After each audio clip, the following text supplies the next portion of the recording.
En Haute-Côte d'Or plus précisément, Épiques Époques, c'est ainsi qu'il s'appelle, autour notamment d'un anniversaire, les 400 ans de la naissance du comte de Bussy-Rabutin. Et quel meilleur lieu pour nous accueillir en cette vraie date anniversaire, puisque c'était le 13 avril 1618 que Roger de Bussy-Rabutin naissait, que le lieu dans lequel il a véritablement laissé son empreinte, c'est le moins que l'on puisse dire, et où il a terminé sa vie. Nous sommes en direct du château de Bussy-Rabutin à Bussy-le-Grand, un lieu géré par le Centre des Monuments Nationaux, que vous êtes évidemment les bienvenue à venir visiter, vous auditeurs. Et en attendant, nous y sommes, nous, en direct pour vous en parler. Christophe Blanqui, je vous retrouve. Nous vous avons écouté attentivement il y a une demi-heure nous raconter cette vie du comte de Bussy-Rabutin et qui vous a inspiré pour votre dernier roman, L'Exil illuminé, sorti aux éditions Abordables. Vous y présentez certains autres personnages qui ont côtoyé au cours de ce XVIIe siècle, qui se sont côtoyés pendant donc ce XVIIe siècle pendant lequel il a vécu, Bussy-Rabutin. Mais une personnalité manque à votre galerie, et pas des moindres, sa cousine Marie de Rabutin-Chantal, autrement plus connue comme la comtesse de Sévigné. Pourquoi avoir choisi de ne pas la citer dans votre roman ? Est-ce que la marquise de Sévigné n'apparaît pas? Tout simplement parce qu'à cette époque-là, ils étaient fâchés. Quand Bussy sort d'exil, elle est envoyée en exil. Marie de Rabutin-Chantal, marquise de Sévigné, lui écrit. Mais leurs retrouvailles réelles sont plus tardives. Un des premiers gestes d'amitié entre eux est une visite que Bussy fait à Bourbilly. Il y va. Il est reçu par l'intendant de la marquise, qui n'y habitait pas, le château était démeublé, et il y retrouve le portrait d'un de leurs ancêtres, qui est dans la belle chapelle de ce château. Et ce portrait a inspiré un des portraits qui est ici dans la galerie des rois maintenant. En fait, ils étaient fâchés depuis les années 50 parce qu'elle avait refusé de lui prêter de l'argent, d'avancer de l'argent sur un héritage qu'ils avaient en commun.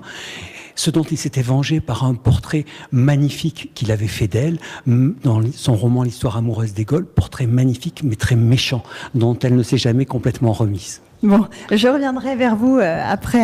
Eh bien, elle a bien fait quand même partie de l'entourage de Roger de Bussy-Rabutin. C'est pourquoi nous allons nous intéresser quand même un peu plus à elle, à la marquise de Sévigné, à travers vos paroles à vous, autre femme de lettres, Madame Jacqueline Queneau. Bonjour. Bonjour.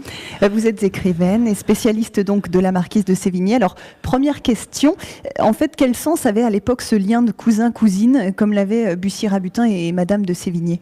Alors, il est très compliqué ce lien entre Bussy et elle, parce que dès la mort de sa mère, Marie de Coulanges, il y a eu, on va dire, une bagarre entre les Rabutin et les Coulanges pour savoir qui s'occuperait de la petite fille, puisque Marie de Coulanges, la maman donc de celle qui deviendra la marquise de Sévigné, meurt quand la petite fille n'a que 8 ans. Donc bien entendu, il faut savoir quelle famille s'occupera d'elle, et ce sont les Coulanges qui vont gagner.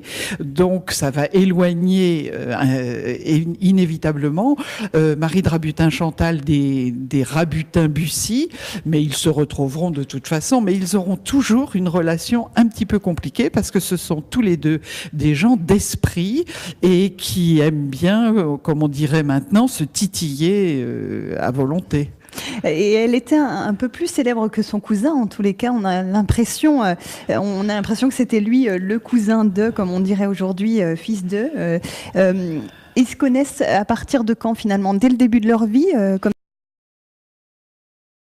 Ce que vous dites, que ce serait la marquise qui serait la plus connue. De nom, en tous les cas. Oui, pas forcément, parce que Bussy est très connu. Bien qu'exilé, il continue, entre guillemets, à exister à la cour par ses pamphlets, par ses écrits, etc. Même ici, il fait en sorte que sa correspondance aille auprès des gens qui sont en cour et qu'on continue à parler de lui. Et tandis que la marquise, elle, bien entendu, elle est connue de la cour, elle est connue du du milieu aristocratique, mais à cette époque-là, elle est connue simplement comme une marquise, femme de culture, intelligente, beaucoup d'esprit. C'est grâce à ces lettres qu'elle deviendra le phénomène qu'elle est actuellement et qu'elle prendra un petit peu la place sur Bussy, j'en suis navrée, mais c'est ainsi. Et donc, quand est-ce qu'ils se connaissent? Alors, quand est-ce qu'ils se côtoient, ces deux-là, dès le début de leur vie? Je voudrais demander à monsieur, parce que je ne me souviens Monsieur plus. Blanqui. Vous savez...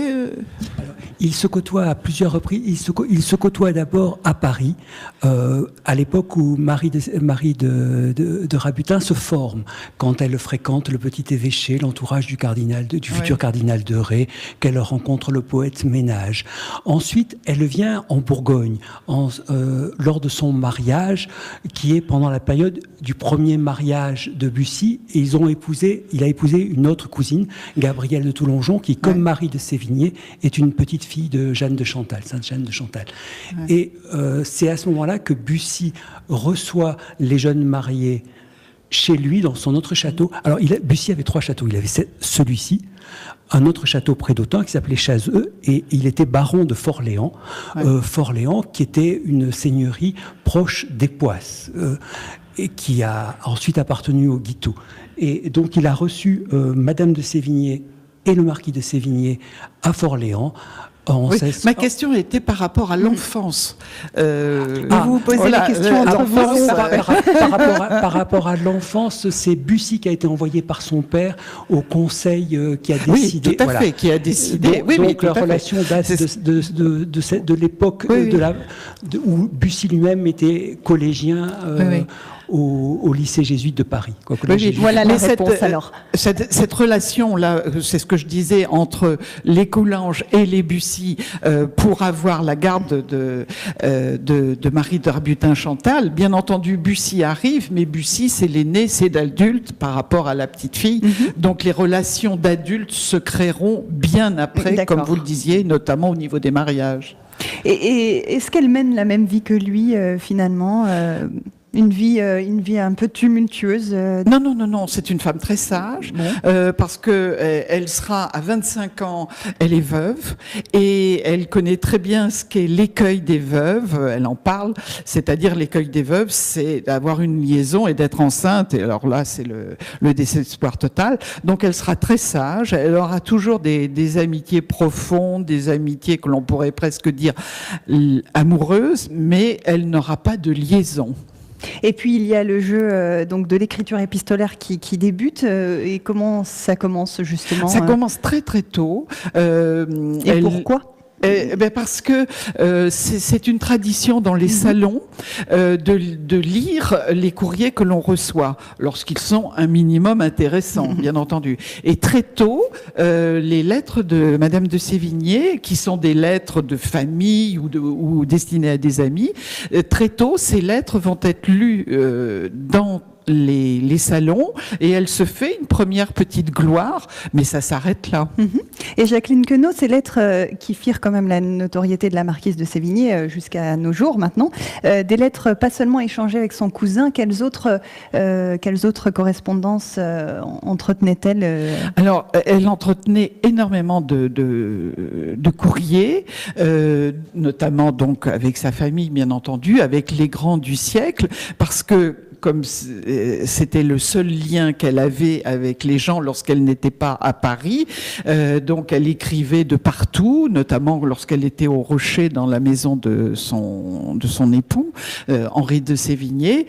Et tout le monde se faisait un honneur de recevoir une lettre d'elle parce que sa correspondance était prisée. Elle avait un style bien à elle? Oui, elle a un style bien à elle, et parfois il est très intéressant de suivre la description qu'elle fait d'un événement. Par exemple, la mort de Vatel, elle commence à en parler dans une lettre. C'est très beau, c'est le descriptif est bien.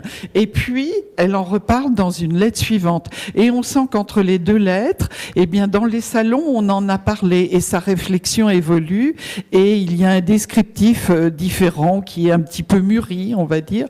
Donc, elle passe passionne les gens avec ses descriptions. C'est le reflet de son époque, en fait, ces lettres. Oui, c'est un petit peu le journal. Est-ce que vous avez des citations en tête Non, j'en ai aucune. Piochées dans ces lettres, ou Monsieur Blanqui, pourquoi pas celle adressée à son cousin, ou celles qui se sont échangées entre elle, la marquise de Sévigné, et le comte de Bussy-Rabutin? Si vous parlez de leurs lettres, il faut employer le mot rabutinage et l'autre mot rabutinade, parce qu'ils s'entendaient bien. Quelle différence alors? Voilà, le rabutinage, c'est une forme d'état d'esprit, pour faire simple, inspiré des salons des précieuses dans lequel on brille. Voilà, on est galant, c'est du rabutinage. La rabutinade, c'est ce qui caractérise ces relations qui ont été presque amoureuses et qui ont toujours été déçues entre Madame de Sévigné et Bussy. Elle a toujours reproché à Bussy de ne pas avoir conquis la gloire qu'il aurait dû acquérir, le surcroît de gloire qu'il aurait dû apporter à leur famille, et elle lui a toujours reproché de l'avoir conquis en même temps. Et ils passent leur temps à se chamailler, et ils ne retrouvent vraiment la fraîcheur, l'enthousiasme de leur première relation que dans des moments d'émotion familiale. Ou alors, quand j'ai des moments d'émotion familiale, Madame de Sévigné a éprouvé l'incarnation de la passion maternelle. Et c'est surtout pour ça qu'elle est connue, pour les lettres qu'elle écrit à Madame de Grignan. Et Bussy lui-même avait une fille qu'il chérissait entre tous ses enfants. Et lorsque cette fille s'est mariée, il a écrit à Madame de Sévigné des lettres très touchantes pour lui dire qu'il comprenait ce qu'elle ressentait quand sa fille partait. Voilà, une des phrases les plus belles de Madame de Sévigné, après le départ de Madame de Grignan, c'est « Il n'y a pas de semaine si longue qu'à la fin on en voit le bout ». En fait, jour après jour, on pleure, et puis on arrive toujours au bout de la semaine. On continue de pleurer, mais on arrive toujours au bout. C'est moins gai que ce que disait Bussy. C'est en tous les cas sur cette belle citation que l'on va terminer ce quart d'heure. Merci Christophe Blanqui, et merci aussi à vous, Jacqueline Queneau, pour toutes ces explications sur la vie de la marquise de Sévigné.